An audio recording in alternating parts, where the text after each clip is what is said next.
Konten aku hari ini, aku bakalan sharing ke kalian semua berapa sih sebenarnya salary dari seorang pramugari, atau berapa sebenarnya gaji dari seorang pramugari. Bakalan sharing atau aku bakalan ngasih tahu ke kalian sebenarnya aku itu dihitung jam kerjanya tuh berapa dan dibayar berapa setiap bulannya. Dan oke nih teman-teman semua, perlu kalian tahu sebenarnya kita itu digaji menurut jam terbang. Gaji pramugari di sini itu dibagi menjadi 3. Yang pertama adalah gaji pokok. Nah, gaji pokok ini gaji yang memang pasti setiap bulannya itu pramugari dapat.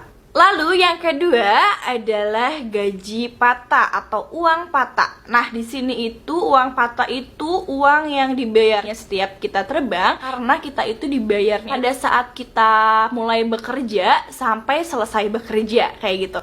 Jadi kalau misalkan kalian dari pesawat mundur itu dari jam 8 pagi misalkan, terus pesawat parkirnya itu jam 4 sore. Nah, jadi dari jam 8 pagi sampai jam 4 sore kalian itu dibayar per jamnya. Nah, lalu yang ketiga itu adalah jam terbang. Jam terbang ini sendiri pun dihitung dari seberapa rajin kita terbang. Jadi semakin sering kita terbang, semakin besar salary yang kita dapat. Jadi kita jangan malas-malasan terbang nih. Kalau misalkan di request disuruh terbang untuk misalkan Jakarta, Ternate Jakarta, nah jalanin. Karena kalau misalkan kita nggak mau jalanin kayak izin sakit atau misalkan kita datangnya telat, itu kan ngebuat jam terbang kita hilang.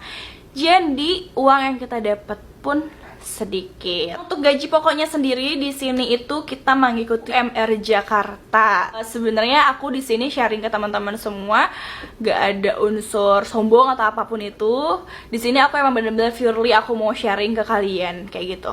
Nah, gaji pokok yang biasa pramugari dapatkan di maskapai aku sendiri, salary untuk gaji pokoknya itu 4.200.000. Itu untuk yang senior flight attendant. Dia udah lebih dari 5 tahun terbang, itu dapatnya segitu. Jadi grade untuk FA-nya sendiri itu ada FA1, FA2, FA3, dan FA4 dan FA5. Jadi untuk FA1 di sini itu ada FA1 junior dan ada FA1 senior. Nah, dan untuk si gaji pokoknya pun beda. Terus untuk ke FA2 ke FA5 juga sama. Jadi memang gaji pokoknya itu tergantung masing-masing. Kalau misalnya aku pribadi, karena memang udah 7 tahun terbang, jadi salary gaji pokok yang aku dapatkan adalah 4.200.000 dikurangi untuk BPJS dan untuk asuransi aku sendiri. Jadi memang bersih yang aku dapat itu sekitar 3.800.000-an gitu untuk gaji pokok. Yang kedua yaitu untuk gaji patah. Nah, gaji patah ini juga tergantung. Misalkan kita di bulan ini terbang 1 bulan ini 80 jam terbang nih, tapi kan memang untuk duty hours-nya itu beda sendiri. Jadi tergantung. Di patah ini tuh kadang bisa mendapatkan 2 juta atau kadang 3 juta. Kalau misalnya memang lagi full terbang terus nih sampai akhir bulan, itu bisa ngedapetin 4 juta. Jadi memang untuk patah, misalnya kayak nggak nentu, tergantung dari jam terbang yang memang setiap bulannya kita lakukan. Nah, yang ketiga yaitu jam terbang. Nah, jam terbang di sini tuh dihitung dari berapa banyak kita terbang. Per jamnya itu untuk FA1 sampai FA5 yang tadi aku sebut, per jamnya beda-beda sendiri. Aku kurang tahu sih yang KB5 sekarang berapa per jamnya. Ya, nah kalau misalkan FA1 senior itu sekitar 65.000 atau 70.000, aku lupa juga sih sebenarnya per jamnya itu berapa.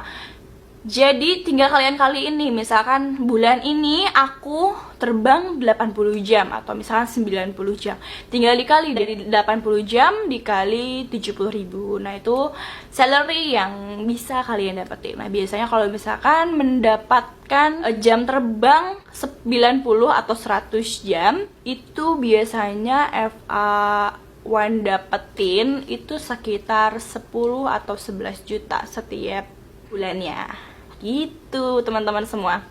Tapi memang kita kan tidak bisa memilih ya, kita mau banyak terbang bulan ini atau mau sedikit terbang bulan ini, kita nggak bisa milih karena memang kita tuh di-schedulekan sama scheduling untuk terbangnya sendiri. Nah, jadi kalau misalkan kalian di revise terbang, menurut aku kalian jangan pernah nyakit dan jangan pernah malas-malasan untuk terbang, karena kalau misalkan kalian malas-malasan untuk terbang, ya akan sedikit juga salary yang akan kalian dapatkan. Yang keempat, itu biasanya yang kita dapetin adalah insentif. Insentif ini biasanya masuknya pada akhir bulan, sekitar tanggal 28-an gitu. Nah, insentif ini masuknya kalau misalkan kita terbang hari Minggu, atau enggak kita terbang misalkan pada saat hari raya kita terbang, itu kita dapat uang insentif. Atau enggak misalkan kita terbang di bawah jam 5 pagi, kayak misalkan kita jam 4 pagi, jam 2 pagi, jam 3 pagi, nah itu ada uang tambahannya sendiri. Nah, biasanya tanggal segitu lumayan masuk, bisa buat beli pulsa. Nah, mungkin banyak yang nanya, Kak, emang nggak dapet uang transport ya atau apa kayak gitu. Kita memang tidak mendapatkan salary untuk transport karena untuk Batik Air atau Lion Group sendiri, perusahaan ini tuh menyediakan dormitory dan transportnya, menyediakan tempat tinggal, mes, dan transportnya. Transportnya itu selalu ada ya, setiap 30 menit sekali pergi ke bandara. Jadi memang kita itu tidak mendapatkan uang transport karena memang disediakan. Nah, kalau misalkan banyak-banyak nih teman-teman pramugari yang nggak tinggal di dormitory, nggak tinggal di mes, pada akhirnya dia tinggal di luar, ya berarti dia harus mengeluarkan budget sendiri untuk tempat tinggal dan untuk transportnya. Jadi kemungkinan biasanya itu yang tergantung sih, prosesnya tergantung grade, tergantung FA1, FA2, FA3, FA4, dan FA5, dan tergantung dari jam terbangnya. Karena semakin kita lama terbang itu bayarannya semakin tinggi dan semakin beda, dan semakin banyak kita terbang bayarannya pun semakin tinggi, semakin beda juga. Jadi memang tidak menentu untuk salary yang biasa pramugari dapat, tapi biasanya kebanyakan itu biasanya nih pramugari itu mendapatkan salary kasih tahu nggak ya? Kasih tahu ya.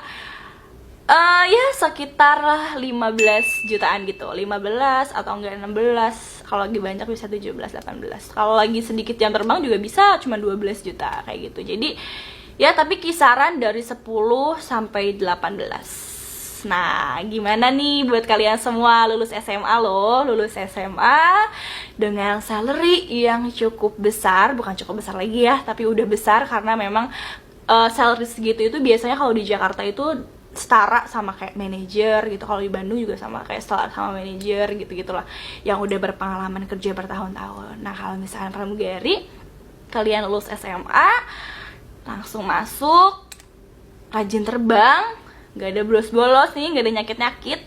Nah, salary yang bisa kalian dapetin itu kisaran segitu. Nah, gimana? Mau nggak? Yang pada lulus SMA, yang ngerasa mau coba tapi takut nih, menurut aku jangan takut dulu, karena banyak banget benefit yang akan kalian dapetin setelah kalian menjadi pramugari. Banyak banget pengalaman yang bakal kalian dapetin setelah kalian menjadi pramugari. Entah itu dari salary, entah itu dari pengalaman kalian terbang ke setiap negara atau ke setiap kota, atau entah itu kalian mengenal dari jenis-jenis penumpang, jenis-jenis dari kota A dan kota B dan kota C, dan kalian bisa mempunyai banyak teman dari Sabang sampai Merauke, yaitu teman-teman pramugari atau teman-teman FA sendiri gitu. So buat kalian semua, sekali lagi aku ingetin, jangan takut, jangan mundur duluan, jangan ngerasa nggak pede, pokoknya coba dulu aja. Kalau misalkan ada yang kurang-kurang sedikit, coba dulu. Kalau misalkan kalian merasa kalian belum pede, bisa belajar-belajar lagi untuk menjadi pramugari yang profesional. So, semoga sharingan aku ini bermanfaat buat kalian. Aku tidak ada bermaksud ria atau sombong di sini. Aku hanya mau sharingkan ke teman-teman semua. Sebenarnya di setiap maskapai itu salary-nya beda-beda ya. Jadi aku memang men-sharekan dari maskapai aku sendiri. Hanya segitu aja yang bisa aku sharingin ke teman-teman semua. Semoga bermanfaat dan semoga menjadi motivasi buat kalian semua biar nggak mundur jadi seorang pramugari. Oke? Keep on watching. Don't forget to like, comment, subscribe this video. Dan jangan lupa support aku terus biar aku semakin semangat untuk sharing ke kalian semua, untuk update setiap minggunya video ke kalian semua. Oke, selamat menjalankan hari kalian. Semoga kalian